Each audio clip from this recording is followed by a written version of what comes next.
कहा जाता है कि इस फिल्म के लिए पहले नौशाद से बात की गई थी, लेकिन नौशाद ने इस फिल्म के निर्माता एस.एम. श्री राममूली को 30 दिन के अंदर गाना बनाकर देने की उनकी मांग ठुकरा दी थी और कहा था, नायडू साहब, आपने क्या कोई बनिए की दुकान समझी है? मैं इस तरह काम नहीं करता।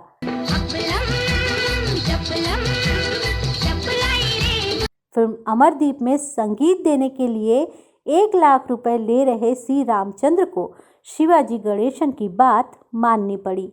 इस फिल्म में देवानंद के लिए गाना गाया मोहम्मद रफ़ी ने। आज चले हम छोड़ के तुझको दुनिया नई बसाने। हिंदी फिल्म संगीत में नंबर 1 बनने की जंग में नौशाद के लिए तुरुप का इक्का साबित हुई मोहम्मद रफ़ी की आवाज। मुरली मनोहर आस न तोड़ो, मुरली मनोहर मोहन गिरधर।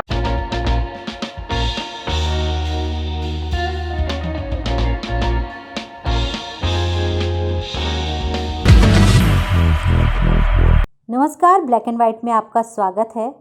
दोस्तों, इस एपिसोड में हम बात करेंगे हिंदी फिल्म संगीत के स्वर्ण काल की, यानी 50 के दशक की। पत्ता भी खड़के तो बिजली सी खड़के, दर्द जवानी का सताए बढ़ के। 1950 से 1960 के बीच हिंदी फिल्मों में संगीतकारों के बीच वर्चस्व की जंग छिड़ी थी।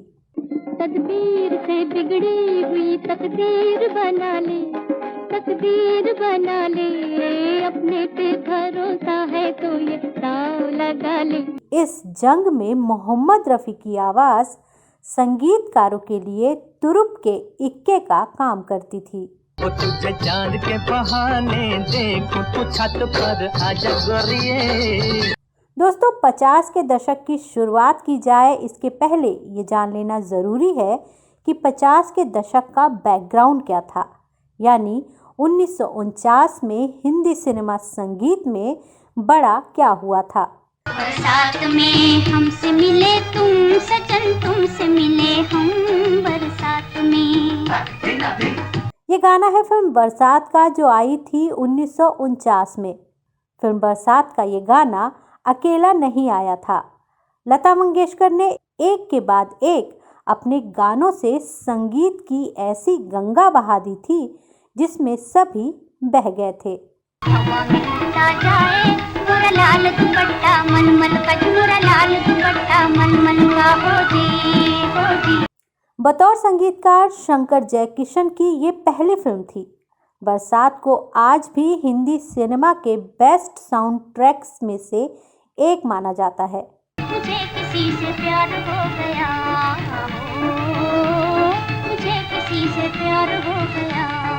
अब प्रवेश करते हैं 50 के दशक में।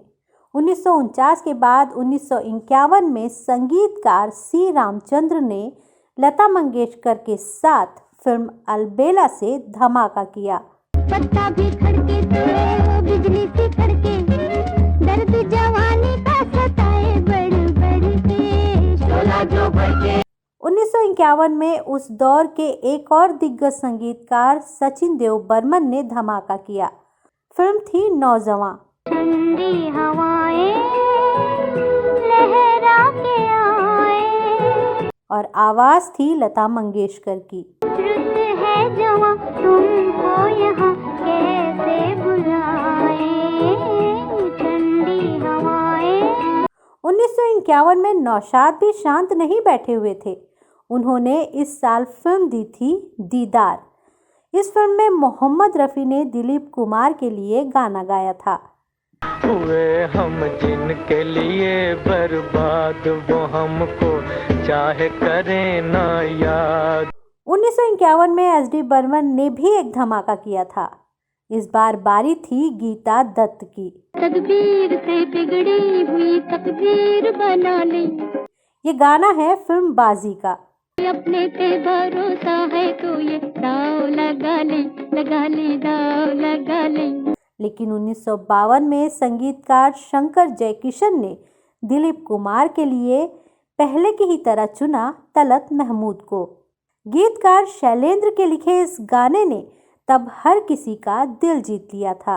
मेरे दिल कहीं और चल, गम की दुनिया से दिल भर गया। हिंदी सिनेमा के संगीत की दुनिया में संगीतकारों के बीच जंग अब भी जारी थी। शंकर जयकिशन के बाद अब धमाका करने की बारी थी नौशाद की, और इस बार नौशाद ने ऐसा धमाका कर दिया कि सभी देखते रह गए। साल था 1952 और फिल्म थी बैजू बावरा। तू गंगा की मौज में जमुना का धारा हो रहेगा मिलन। हिंदी फिल्म संगीत में नंबर 1 बनने की जंग में नौशाद के लिए तुरुप का इक्का साबित हुई मोहम्मद रफ़ी की आवाज़। मुरली मनोहर आस न तोड़ो, मुरली मनोहर मोहन गिरधर। बैजू बावरा के मोहम्मद रफ़ी के गानों से संगीतकार नौशाद ने एक बहुत बड़ी लकीर खींच दी। नौशाद उस दौर के सभी संगीतकारों को पीछे छोड़ काफ़ी आगे निकल गए। संगीतकार सी रामचंद्र ने 1953 में फिर एक जोरदार धमाका किया।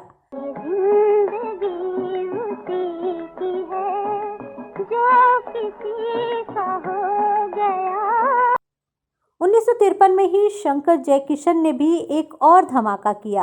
फिल्म थी पतिता। प्यार से पुकार लो जहां हो तुम, प्यार से पुकार लो जहां हो तुम।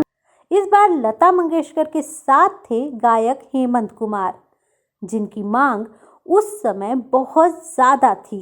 याद किया दिल ने कहा हो तुम, झूमती बहार है कहाँ हो तुम। दोस्तों, अब 1955 आ चुका था। 50 के दशक का आधा सफर पूरा हो चुका था, लेकिन हिंदी सिनेमा में संगीतकारों के बीच जंग अब भी जारी थी। 1955 में संगीतकार SD बर्मन ने देवदास दी और एक बार फिर छा गए।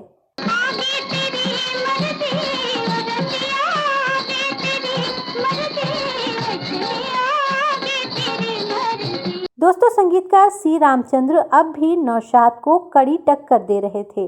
बड़ा मजबूर किया हाय तेरे प्यार ने। लता मंगेशकर और उषा मंगेशकर का ये गाना है फिल्म आज़ाद का, जो आई थी 1955 में। लता मंगेशकर अब भी संगीतकार सी रामचंद्र के लिए हिट पर हिट दिए जा रही थी। कहा जाता है कि इस फिल्म के लिए पहले नौशाद से बात की गई थी, लेकिन नौशाद ने इस फिल्म के निर्माता SM श्री राममूली को 30 दिन के अंदर गाना बनाकर देने की उनकी मांग ठुकरा दी थी और कहा था, नायडू साहब, आपने क्या कोई बनिए की दुकान समझी है? मैं इस तरह काम नहीं करता। 30 दिन के अंदर आपको एक भी गाना नहीं मिलेगा। कहते हैं इसके बाद ये फिल्म सी रामचंद्र को ऑफर की गई थी और उन्होंने महज 23 दिनों के रिकॉर्ड टाइम में इस फिल्म के गानों को तैयार कर फिल्म निर्माता को सौंप दिया था। आज़ाद के हिट गानों ने नौशाद और सी रामचंद्र के बीच की प्रतिस्पर्धा को और बढ़ा दिया था।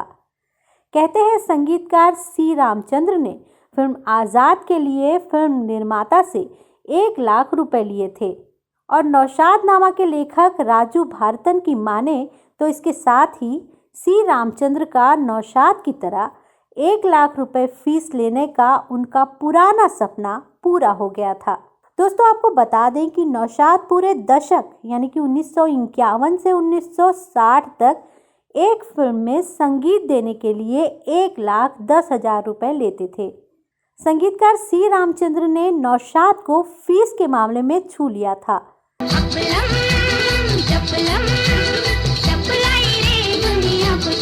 1955 के बाद आया 1957।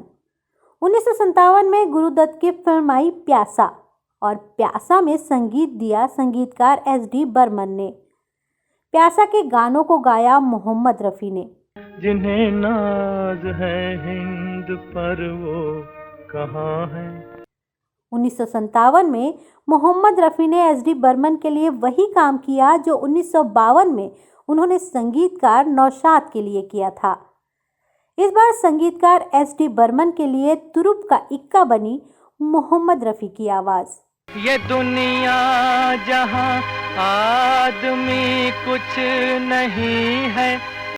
1957 में ही मोहम्मद रफ़ी की आवाज़ एक और संगीतकार के लिए तुरुप का इक्का बनी। इस संगीतकार का नाम था O.P. नैयर। O.P. नैयर ने B.R. चोपड़ा की फिल्म नया दौर में संगीत दिया और इसके गानों को गाया मोहम्मद रफ़ी ने। कभी डाल इधर भी तेरा के तक नैन थक गए, के तक नैन थक गए जिंद मेरी ये। इसमें मोहम्मद रफ़ी के साथ थी आशा भोसले। जब जब जुल्फे तेरी कवारियों का दिल मचले। दोस्तों 1957 में हिंदी सिनेमा संगीत के बाजार में मोहम्मद रफ़ी की मांग इस कदर बढ़ी कि दक्षिण भारत के चोटी के अभिनेता शिवाजी गणेशन ने अपनी फिल्म कंपनी की फिल्म अमरदीप में देवानंद के लिए मोहम्मद रफ़ी की मांग संगीतकार सी रामचंद्र के सामने रख दी। फिल्म अमरदीप में संगीत देने के लिए 1 लाख रुपए ले रहे सी रामचंद्र को शिवाजी गणेशन की बात माननी पड़ी। इस फिल्म में देवानंद के लिए गाना गाया मोहम्मद रफ़ी ने। आज चले हम छोड़ के तुझको दुनिया नई बसाने। इसमें मोहम्मद रफ़ी का साथ दिया आशा भोसले ने। सबसे पहले उसने देखा प्यार हमारा।